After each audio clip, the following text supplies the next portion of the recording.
AIIMS 2019 physics की next problem आइए देखते हैं। In the given circuit current drawn from the battery after switch is closed. यहाँ पर ये एक सर्किट दिया गया है और इस सर्किट में इस बैटरी से पास होने वाली करंट के बारे में पूछा गया है। ऑप्शन दिए गए हैं first, second, third and fourth. आइए देखते हैं सॉल्यूशन। तो सबसे पहले हम इस सर्किट के लिए इक्विवेलेंट रेजिस्टेंस निकाल सकते हैं। आर इक्विवेलेंट हो जाएगा, आप यहाँ पर देख सकते हैं, यानी कि ये वाले रेजिस्टेंस 3 ओम एंड 6 ओम दोनों क्या होंगे, पैरेलल में होंगे और ये दोनों रेजिस्टेंस इसके साथ में सीरीज में होंगे।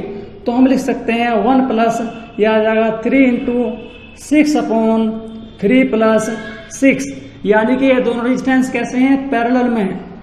तो पैरेलल की फॉर्मूला होता है ये वाला। उसके बाद में ये दोनों रेजिस्टेंस इसके साथ में किसमें है, सीरीज में है। तब हमने यहाँ पर अप्लाई कर दिया, ये आ जाएगा 1 प्लस यहाँ पर आ जाएगा 18 अपॉन 9।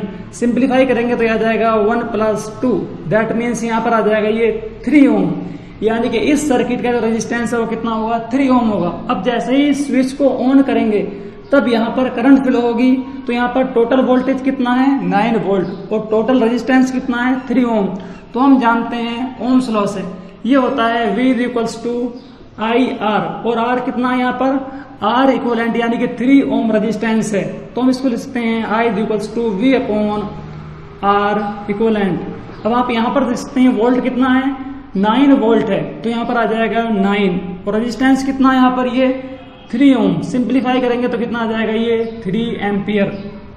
तो इस बैटरी से पास होने वाली करंट कितनी होगी, 3 एम्पियर होगी, जिसकी डायरेक्शन ये होने वाली है। तो आप यहां पर देख सकते हैं थर्ड ऑप्शन क्या होगा, करेक्ट होगा। दोस्तों इस तरीके से हम नीट और एम्स की सभी प्रॉब्लम सॉल्व कर रहे हैं। अगर आप चाहें तो इस लेक्चर सीरीज से ज्वाइन हो सकते हैं। Thank you.